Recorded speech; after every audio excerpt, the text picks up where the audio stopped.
कहानी शुरू होती है साल 1480 से। रोमानिया के प्रिंस व्लाड और उनकी वाइफ एलिजाबेथ के बारे में बताया जाता है, जो एक साथ हंसी खुशी जिंदगी गुजार रहे थे। व्लाड अपनी वाइफ से बेइंतहा प्यार करता था और आए दिन नए नए गिफ्ट्स भी देता था। आज भी वो एलिजाबेथ के लिए सोने से बना म्यूजिक बॉक्स लेकर आया था। ये लोग मिलकर एंजॉय ही कर रहे थे, लेकिन इनकी ये खुशी ज्यादा देर तक नहीं टिकती, क्योंकि प्रिंस को रात में खबर मिलती है कि मुल्क में जंग छिड़ गई है। हालात बहुत ज्यादा खराब हो गए थे, क्योंकि दुश्मन किले की दीवारों तक पहुंच गए थे। दुश्मनों से लड़ने की तैयारी करता हुआ व्लाड अपने लोगों को हुक्म देता है कि एलिजाबेथ को किसी महफूज महल में ले जाया जाए, और खुद महल छोड़ने से पहले वो पॉप से प्रे करवाता है कि एलिजाबेथ यानी उसकी वाइफ की हिफाजत की जिम्मेदारी गॉड की है। प्रिंस व्लाड अब जंग के लिए निकल गए थे, जबकि दूसरी तरफ प्रिंसेस किसी महफूज महल में जाने के लिए निकल गई थी। दिखाया गया कि जंगल से गुजरते हुए एलिजाबेथ घोड़े पर सवार थी और उसके साथ कुछ और सोल्जर्स भी थे, लेकिन दुश्मनों को पहले ही एलिजाबेथ के खुफिया रास्ते और महल के बारे में मालूम था। दुश्मन दरख्त के ऊपर छुपा बैठा था और इनके आते ही एलिजाबेथ के ऊपर हमला कर देता है। एलिजाबेथ तो हमले से बच जाती है, लेकिन एलिजाबेथ के 2 सोल्जर्स घोड़े से गिर जाते हैं। खतरा महसूस करती हुई एलिजाबेथ आगे भाग जाती है। दूसरी तरफ जंग का सीन दिखाया जाता है। व्लाड अपने फौजियों के साथ मिलकर दुश्मनों का रास्ता रोकने के लिए एक प्लान बनाता है और किले की दीवारों के पास बहुत सारे ऑयल बैरल्स लाकर उन सभी को आग लगा देता है। बैरल्स के ऊपर आग लगते ही बैरल्स को ये लोग पीछे की तरफ धकेल देते हैं। बैरल्स जब दुश्मनों की तरफ जाते हैं तो दुश्मन आग से भागने लग जाते हैं और किले की दीवारों से 1 मिनट में ही दूर हो जाते हैं, जिसके बाद एक खौफनाक जंग शुरू हो जाती है। व्लाड के फौजी आगे दुश्मनों की तरफ बढ़ते हुए बचे हुए दुश्मनों के साथ लड़ना शुरू कर देते हैं। तलवारें चलती हैं, लोगों के सर कटते हैं, लोग गिरते हैं। जंग का मैदान कुछ ही देर में खून की नदी बन जाता है। आखिर प्रिंस व्लाड और उसकी फौज दुश्मनों पर भारी पड़ जाती है, क्योंकि व्लाड का प्लान बहुत ही कमाल का था। कुछ ही देर बाद प्रिंस व्लाड की पूरी फौज अपने दुश्मनों के सर अपने नेज़े पे लगाकर अपने दुश्मन के महल के सामने पहुंच जाते हैं। इससे पहले कि वो अपनी जीत का जश्न मनाते, व्लाड को खबर मिलती है कि एलिजाबेथ पर हमला हो गया है। व्लाड सब कुछ यहाँ छोड़ छाड़ कर एलिजाबेथ के पास भाग जाता है, जबकि दूसरी तरफ दिखाया जाता है कि एलिजाबेथ दुश्मनों से बचने के लिए अपना रास्ता बदल चुकी थी।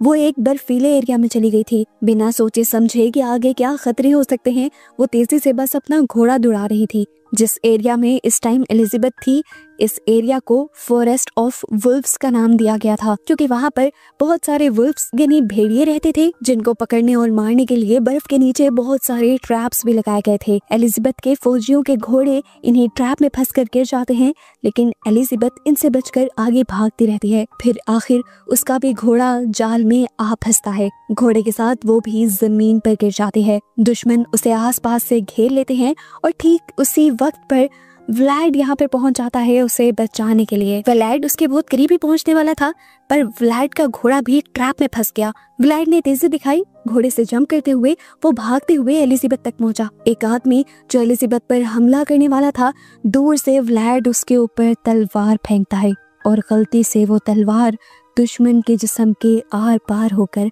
एलिजाबेथ को भी लग जाती है। व्लाड चीख उठता है, नहीं! वो भागकर एलिजाबेथ को अपने बाजुओं में उठा लेता है, पर एलिजाबेथ अब मर चुकी थी।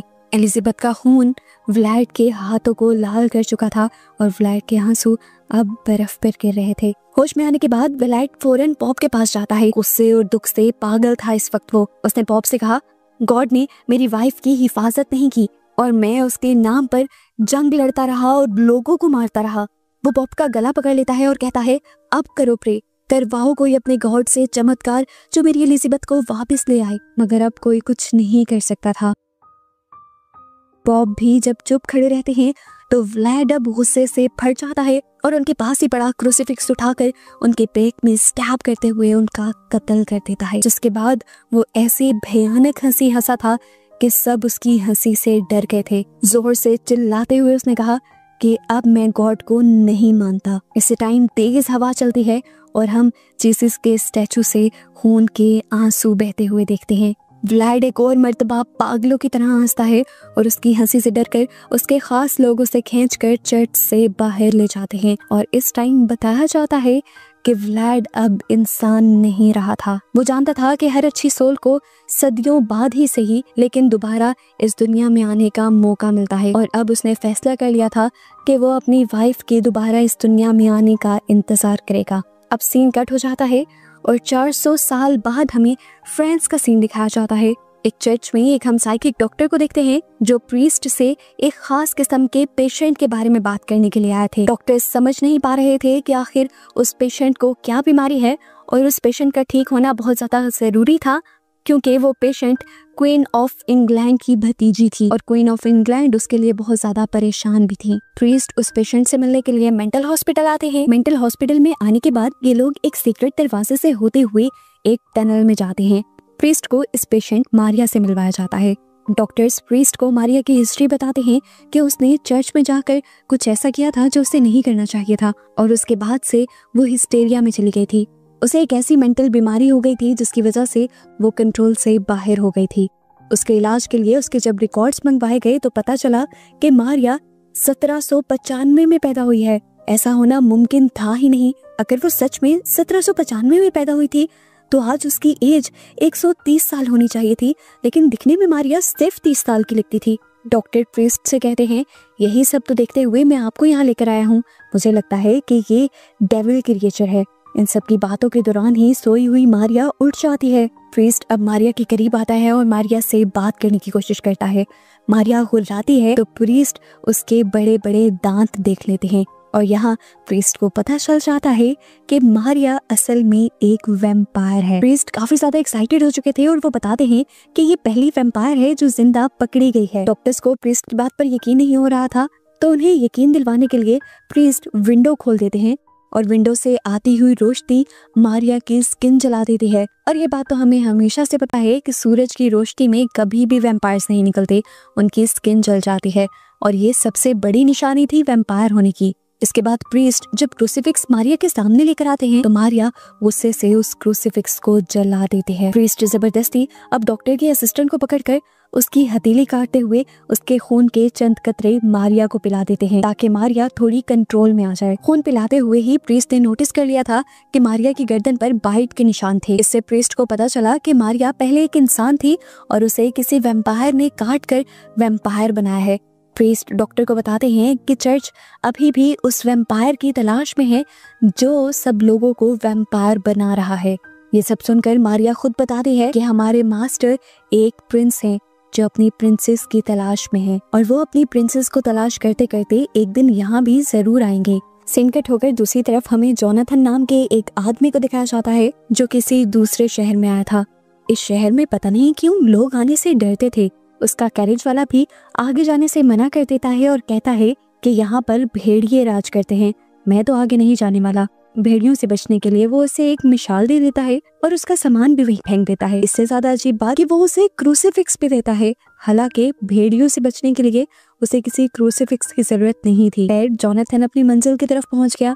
उसे किसी महल के अंदर जाना था, जिसके अंदर जाते ही एकदम से महल का पिछला दरवाजा खुद ब खुद बंद हो गया। अंदर जाने पर उसकी मुलाकात काउंट ड्रैकुला से होती है और ड्रैकुला अपने आप को प्रिंस व्लाड के नाम से इंट्रोड्यूस करवाते हैं। यानी ये ड्रैकुला वही प्रिंस व्लाड है जिसे हम 400 साल पहले देख चुके हैं। अब अगले सीन में हम ड्रैकुला और जोनाथन को खाने की टेबल पर देखते हैं। वो इस टाइम प्रिंस व्लाड के लिए कोई डील लेकर आया था, जानता नहीं था कि प्रिंस व्लाड एक ड्रैकुला है। वो जब बैग में से कुछ पेपर्स निकाल रहा होता है तो वही कार्ट वाले का दिया हुआ क्रूसीफिक्स उसके बैग से निकलकर नीचे गिर जाता है।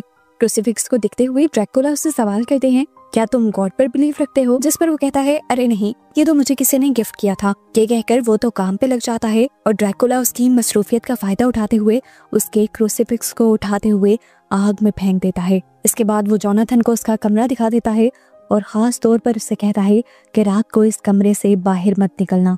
खुद तो ड्रैकुला म्यूजिक सुनने लग गया था, लेकिन जोनाथन कमरे में रखी हुई किताब को पढ़ने लगा जिसमें इस कैसल की हिस्ट्री लिखी हुई थी।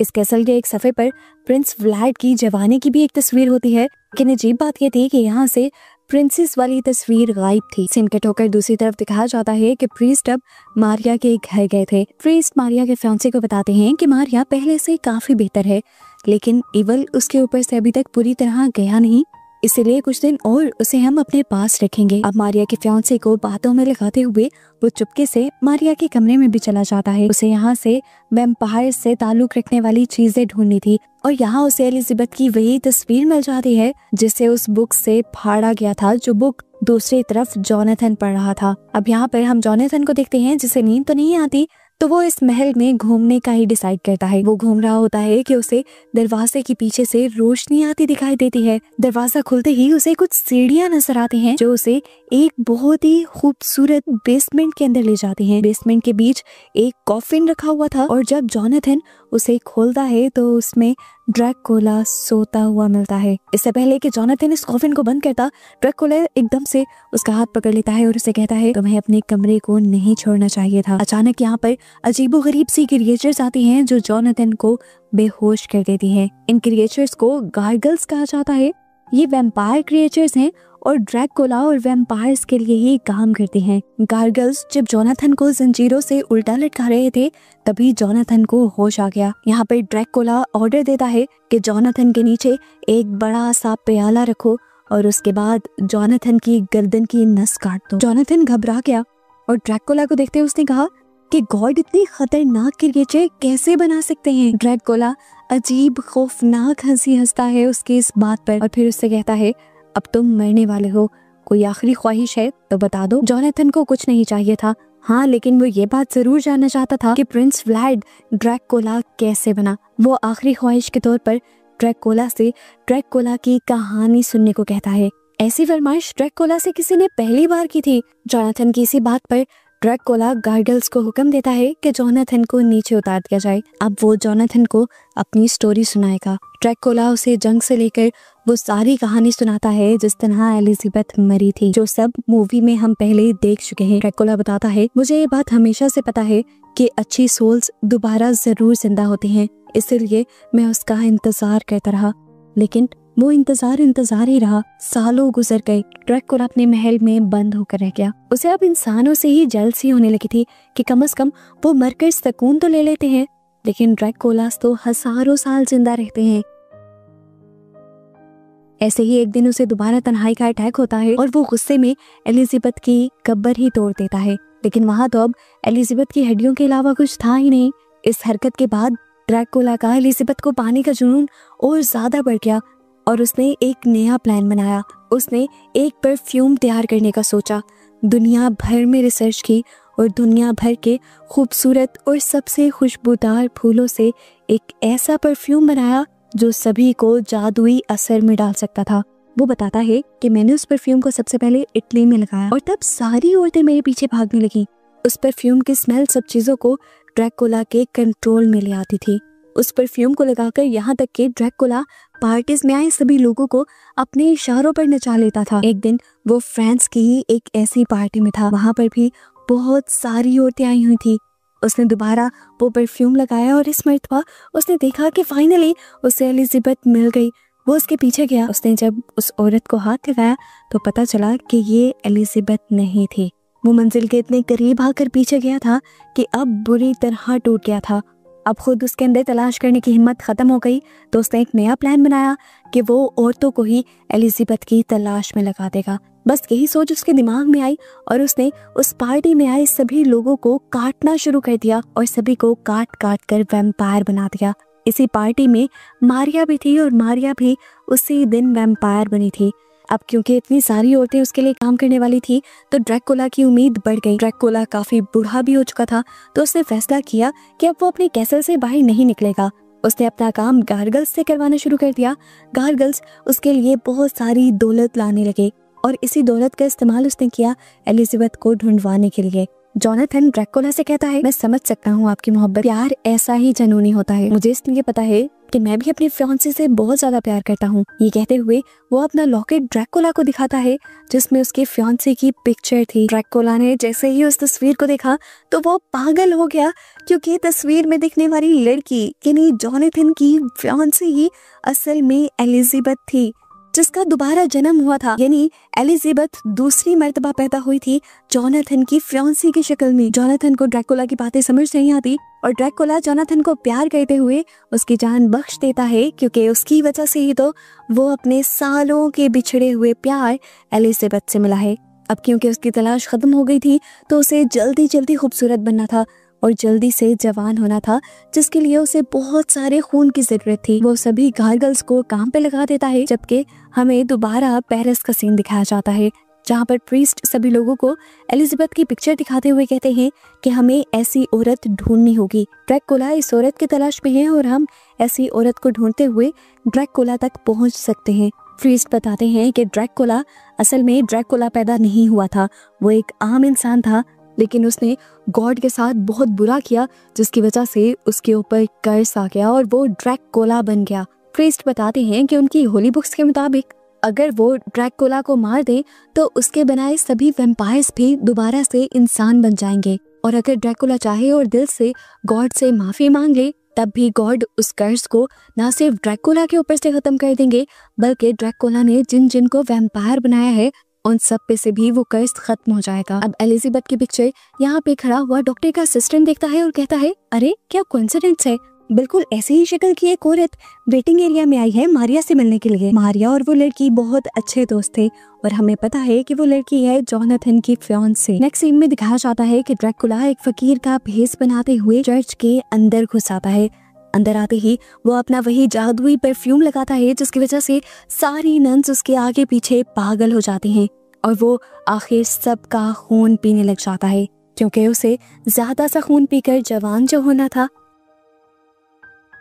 सीन कट होकर ड्रैकुला के कैसल में हम जोनाथन को देखते हैं, जो अपनी जंजीरें तोड़वा चुका था और एक ब्लैंकेट के जरिए यहाँ से भागने की कोशिश कर रहा था, लेकिन तभी यहाँ पर एक गार्गल आ गया और उसने जोनाथन के ब्लैंकेट को ही काट दिया, जिसकी वजह से जोनाथन नीचे जाकर गिरता है, लेकिन किस्मत से वो बच जाता है। इस टाइम जहाँ पर वो गिरा था वो एक समुंदर था, लेकिन सर्दियां होने की वजह से वो बर्फ में बदला हुआ था। जोनाथन उसी पर भागने लगा। गार्गल्स भी उसे पकड़ने के लिए पीछे आ रहे थे, लेकिन उनके पाँव के नीचे से बर्फ टूटने लगी। कुछ गार्गल्स अंदर डूब गए और इसी डर में बाकी गार्गल्स जोनाथन के पीछे नहीं आए और इस तरह वो अपनी जान बचाकर वहां से भाग निकला। सीन कट होकर दिखाया गया कि ड्रैकुला फाइनली अब उस मेंटल हॉस्पिटल में आ गया था जहां पर मारिया थी। इस टाइम वो जवान होकर आया था, बिल्कुल पहले वाला प्रिंस व्लाड लग रहा था। वो जवान, खूबसूरत और हैंडसम। वो अपना जादुई परफ्यूम लगाते हुए यहाँ पर सबको कंट्रोल करता है और मारिया के रूम तक पहुंच जाता है। वो मारिया से बहुत ज्यादा खुश था, क्योंकि मारिया ने ही असल में मीना से दोस्ती की थी, उस लड़की से दोस्ती की थी जिसके अंदर एलिजाबेथ की सोल है। मारिया को इनाम के तौर पर वो डॉक्टर के असिस्टेंट को मारते हुए मारिया को उसका खून देता है, जिसके बाद वो मारिया को यहाँ से भगा कर ले जाता है। सुबह में प्रीस्ट और डॉक्टर को ये पता चलता है कि मारिया उनके हॉस्पिटल से गायब हो चुकी थी और डॉक्टर का असिस्टेंट अब वैम्पायर बन चुका था। ये देखते हुए प्रीस्ट समझ आते हैं कि ड्रैकुला यहाँ आया था, वो भी एलिजाबेथ को ढूंढने। वो भी जानते हैं कि मीना ही एलिजाबेथ है, इसलिए अब समझ गए कि मीना की जान भी खतरे में है। सीन कट होकर हमें मीना को दिखाया जाता है। मारिया उससे मिलने के लिए आई थी। मीना हैरान थी कि इतनी जल्दी मारिया बिल्कुल ठीक भी हो गई। मारिया उसे गले लगाती है और कहती है, हाँ देखो मैं बिल्कुल ठीक हो गई हूँ, डॉक्टर्स ने मुझे डिस्चार्ज भी कर दिया है, चलो इसी खुशी में पार्टी करते हैं। मारिया उसे जानबूझकर उसी होटल में लेकर आई थी जहाँ पर ड्रैकुला पहले से ही था और मीना को पहली नजर देखते ही ड्रैकुला का वक्त जैसे थम सा गया। उसकी आंखों से आंसू बहने लगे। वो अपने पर कंट्रोल न रख सका और खुद ब खुद मीना के पास पहुंच गया। वो मीना के हाथ पर जब किस करता है तो मीना को भी पास्ट के वियन आने लगते हैं। मीना गड़बड़ा सी जाती है और अपना हाथ छुड़वा कर वहां से भाग जाती है। मीना अभी तक इसी होटल के अंदर एंजॉय कर रही थी। ड्रैकुला उसका पीछा करता रहा। मीना को पता नहीं चला। वो हॉन्टेड हाउस के अंदर गई और वहां जाकर डर गई और तभी ड्रैकुला ने उसे फौरन पीछे से आकर पकड़ लिया। इसके बाद मीना शूटिंग बूथ पर गई और ड्रैकुला ने वहां पर उसे बंदूक चलाना सिखाई। इस टाइम भी मीना को पास्ट के बहुत से वियंस आए थे। मीना इन वियंस को बार बार झटक रही थी क्योंकि उसे ऐसे किसी बातों पर यकीन नहीं था। ड्रैकुला उससे बार बार एलिजाबेथ कहकर पुकारता है और काफी सारी बातें करता है। उसे याद दिलवाने की कोशिश करता है कि वो कभी एलिजाबेथ हुआ करती थी, लेकिन मीना को कुछ याद नहीं आता और वो यहाँ से चली जाती है। अब ड्रैकुला उसके पीछे पीछे उसके होटल रूम में भी आ जाता है और उसे वही म्यूजिक बॉक्स गिफ्ट करता है जो उसने मूवी के स्टार्ट में एलिजाबेथ को गिफ्ट किया था। इसका गाना सुनते सुनते मीना को पुरानी काफी सारी यादें याद आ गई, लेकिन इस टाइम उसे शक हुआ कि कहीं ड्रैकुला उसके ऊपर जादू तो नहीं कर रहा। ड्रैकुला उसे सच बता देता है कि उसके पास एक ऐसा परफ्यूम है जिससे वो सबको अपने वश में कर लेता है, लेकिन वो वादा करता है कि मैंने ना कभी तुम पर इस्तेमाल किया और ना ही मैं करूंगा।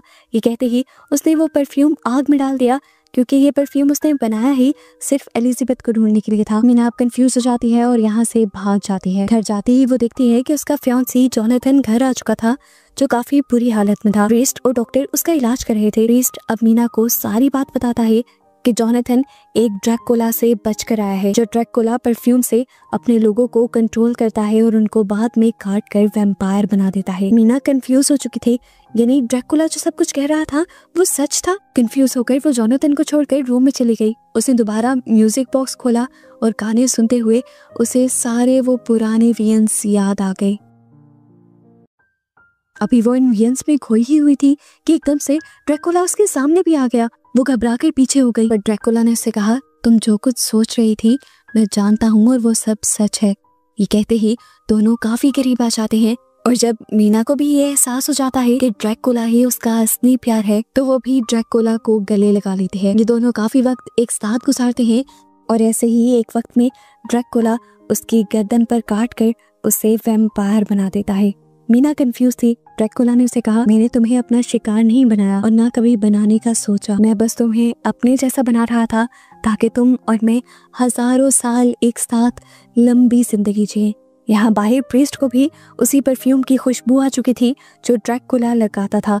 प्रीस्ट समझ गया कि ड्रैकुला यहीं पे है, और वो जैसे ही मीना के रूम में जाते हैं तो देखते हैं कि अब वहाँ से मीना भी गायब थी, और वो समझ गए कि ड्रैकुला जरूर यहाँ आया था और वो मीना को लेकर चला गया। सीन कट होकर हमें मारिया को दिखाया जाता है, जो अपने फियांसे के पास थी, और वो अपने फियांसे को बातों में लगाकर उसे काट कर वैम्पायर बनाने की कोशिश में ही थी, लेकिन वक्त पर प्रीस्ट आ गए और प्रीस्ट ने उसके फियांसे को बचा लिया।